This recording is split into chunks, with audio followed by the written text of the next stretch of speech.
한국경제TV 생생한 실전 투자 정보 와우퀴. 월 5,000원 커피값으로 투자 정보가 내 손 안에 배달됩니다. 와우킥 N에서 만나요. 네, 시장 진단과 함께 그에 따른 투자 전략까지 세워보도록 하겠습니다. 김홍범 유경 PSG 자산운용 주식투자본부장 모셨습니다. 본부장님 안녕하세요. 반갑습니다. 안녕하세요. 네, 일단 시장 점검 먼저 해보도록 하죠. 오늘 장 초반까지만 하더라도 그래도 시장이 좀 힘을 내주는가 싶었는데 상승 탄력이 굉장히 좀 떨어지고 있습니다. 체감적으로는 상승장이다 못 느끼시는 분들도 많으실 것 같고요. 지금 외국인 투자자가 모처럼 매수에 돌아와줬습니다만 여전히 규모가 작습니다. 오늘 시장 흐름 어떻게 보십니까? 예, 저는 최근에 최근 조정도 나오고 했었는데 최근에 장세를 단기 급등에 따른 숨고르기 장세라고 생각을 하고 있습니다. 사실 한국 증시가 마치 올해는 꽉 눌렸던 용수철이 한꺼번에 확 펼쳐지는 것처럼 코스피가 올해 들어 10월까지 71% 상승을 해서 주요국 증시 중에 가장 높은 수익률을 기록했는데요. S&P 500이 16%였으니까 이제 4배나 높게 상승을 한 거죠. 그래서 그런 측면을 생각해 보면은 많이 올랐으니까 어느 정도 조정받는 건 좀 당연하다고 볼 수 있을 것 같고요.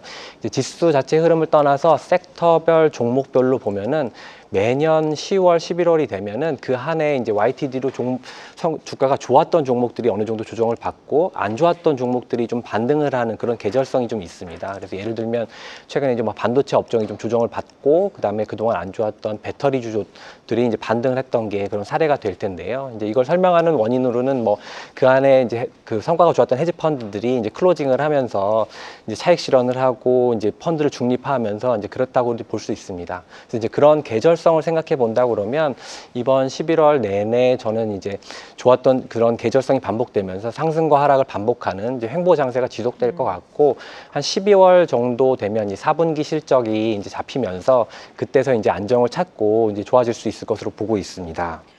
네, 단기간에 많이 상승을 했기 때문에 연말까지 변동성은 있을 것이다 라고 언급을 해주셨습니다. 외국인의 수급 동향에 대해서 한 번 더 질문을 드리고 싶은데 일단 지금 원달러 환율이 잡히지가 않고 있습니다. 계속 원달러 환율이 오르고 있는 상황 속에서 외국인 투자자가 우리 시장으로 다시금 돌아오려면 어떤 성장 동력이 필요하다고 보십니까? 일단 그 질문 말씀드리면 이제 네. 지금이 연말이라는 게 중요할 것 같습니다. 이제 외국인 투자자들 같은 경우는 연말이 되면 이제 글로벌 투자 포트폴리오를 조정을 하고 이제 그런 관점에서 생각해 보면 올해 한국 증시가 워낙 좋았기 때문에 한국에서 차익 실현을 하고 그 자금을 가지고 뭐 일본이라든지 다른 증시에 쏟는 거는 이제 굉장히 자연스러운 흐름이라고 볼 수 있을 것 같고요. 시기적으로 보면 저는 이제 올해 연말부터 내년 상반기까지도 외국인 자금이 의미 있게 들어올 수 있다라고 생각을 하고 있습니다. 이제 그렇게 생각하는 이유는 사실 연말 배당 시즌이라서 앞으로 이제 배당금 지급과 그다음에 자사주 매입 소각 같은 그런 것이 발표가 될 거고 그다음에 이제 아마 올해 중으로 3차 상법 개정안 자사주 매입 소각을 골자로 3차 상법 개정안도 이제 아마 국회에서 통과가 될 텐데 이제 그렇게 주주의 힘이 좀 주주의 권리가 강해지는 추세 아래서 생각을 해보시면 이제 그 기업 지배 구조가 좀 좋지 않은 그런 기업의 경우에는 내년 그 3월 전후로 해서 주주총회를 할 텐데 주주총회에서 이사 선임을 할 수 있습니다. 근데 네. 그때 소액 주주의 이익을 대변할 수 있는 이사를 한 명이라도 진입시키기 위해서 이제 이사의 이사 선임안 같은 것도 올라올 거고 그 관련된 좀 다툼도 있을 거고 그 과정에서 기업 가치가 상승하는 분도 있을 거예요. 그래서 그렇게 기업 가치가 상승을 하게 되면 그것을 이제 노리고 들어오는 이제 외국인 자금도 있을 수 있고 그런 측면에서 그 내년 상반기까지도 외국인 자금이 들어올 수 있고요. 그다음 이제 추가로 기업 지배 구조 개선뿐만 아니라 추가로 어떤 것이 또 캐털리스트가 돼서 한국 증시에 외국인 자금이 들어올 수 있을까라고 생각을 한번 해본다면 저는 그것이 이제 최근에 피지컬 AI라고 하죠. 제조업과 AI의 결합이라고 생각을 합니다. 최근에 이제 그 경주 에이펙 이렇게 있었고 엔비디아의 CEO인 젠슨 왕이 한국 방문해서 GPU 26만 장 공급 계약을 이야기를 하면서 미국과 유럽, 한국에 대해서 각각 이렇게 얘기를 했습니다. 이제 미국 같은 경우는 소프트웨어 경쟁력은 있지만 제조업이 약하고 그 다음에 유럽 같은 경우는 이제 독일 같은 국가를 보면 제조업은 강하지만 이제 소프트웨어는 약하고 반면에 한국은 둘 다 균형 있게 그 실력을 갖고 있다라는 거죠. 그래서 사실 제가 업계에 처음 들어왔을 때만 해도 제조업을 약간 좀 깔보는 분위기가 있었지만 실제로 보면 그렇지 않습니다. 미국도 제조업을 강화하고 싶지만 그렇게 못하는 거지 않습니까? 그래서 앞으로 한국의 기업들이 이제 앞으로 뭐 엔비디아로부터 블랙엘이라는 GPU도 이제 공급받고 굉장히 AI 관련된 R&D를 본격적으로 해 나갈 텐데 그렇게 봤을 때 앞으로 앞으로 제조업에 AI가 결합되면서 생산성 향상이라든지 새로운 서비스가 확산될 수 있는 가능성이 보여지면은 외국인 투자자 입장에서는 기업 지배 구조뿐만 아니라 네. 한국은 또 특별한 것이 있구나라고 생각해서 외국인 자금이 좀 더 들어올 수 있는 그런 계기가 마련될 수 있다고 생각합니다. 네, 외국인의 수급 동향을 계속해서 체크를 해봐야 될 것 같고요. 섹터별 질문으로 넘어가 보도록 하겠습니다. 자, 지금 반도체에 대한 시장의 기대치가 굉장히 높습니다. 오늘 SK하이닉스, 삼성전자 장 초반보다는 밀리고 있지만 상승폭을 반납하고 있지만 여전히 빨간불을 지켜내주고 있고요. 투톱이 많이 올랐기 때문에 반도체 소부장 안에서 종목을 찾으시는 분들이 더 많을 것 같아요. 사실 소부장 안에서도 52주 신고가를 경신한 종목들이 은근 많거든요. 어떤 종목 보고 계십니까? 소부장 단에서. 예, 사실 이제 반도체 업종 전체가 좋은데 삼성전자랑 SK하이닉스만 좋으라는 법은 없는 거죠. 그럼요. 관련된 소부장도 이제 당연히 올라가는 거고.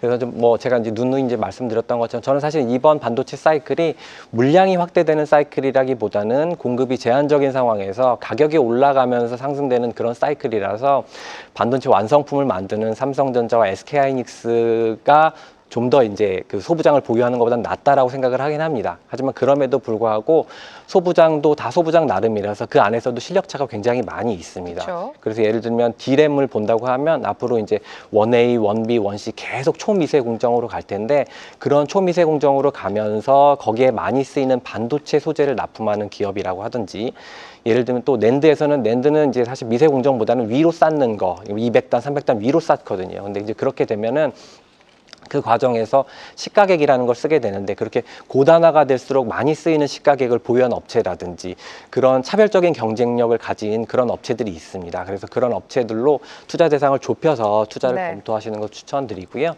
그리고 이 자리를 빌어서 약간 그 투자자분들의 약간 중소형주 선호 현상에 대해서 간단히 말씀드리면 이 발굴이라는 게 꼭 남들이 모르는 주식, 뭐뭐 관련주, 뭐뭐 수혜주를 찾는 것뿐만 아니라 삼성전자나 SK하이닉스 같이 남들이 다 아는 주식에서 시장이 놓치고 있는 부분을 찾는 것도 발굴이기 때문에 그 포트폴리오를 운용하시면서 개인 자금을 운용하시면서도 대형주와 중소형주의 균형을 유지하시는 것을 염두에 두시길 추천드립니다.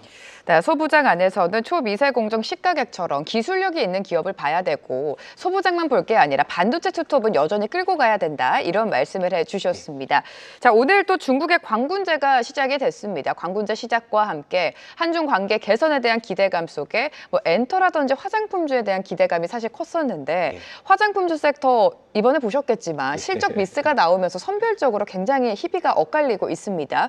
엔터주도 오늘 시세를 못 내주고 있는데 중국 관련 소비주는 어떻게 보면 좋을까요? 예, 일단 광군제니까 네. 첫 번째로 이제 화장품주를 먼저 말씀드려야 될 것 같습니다. 사실 화장품주 같은 경우는 3년 연속으로 상반기에 상승했다가 하반기에 반납하고 상반기에 상승했다가 하반기에 조정받고 이런 모습을 계속하고 있고 올해도 상반기에 좋았다가 이제 하반기에 이제 조정을 받고 있는 양상인데 앞에서 이제 말씀 주셨던 것처럼 이제 얼마 전에 경주 에이펙에서 그 백악관 대변인이 한국에서 화장품 사고 그것을 이제 SNS에 인증을 했었습니다. 그런 것처럼 이제 K-뷰티가 확산되는 그런 흐름은 굉장히 구조적이기 때문에 이제 내년 상반기에 다시 반등한 것을 염두에 두고 지금부터 화장품주를 포트폴리오에 조금씩 채워두시는 것은 굉장히 추천을 드리고요. 그 다음으로 말씀드릴 수 있는 게 엔터와 미디어 종목입니다.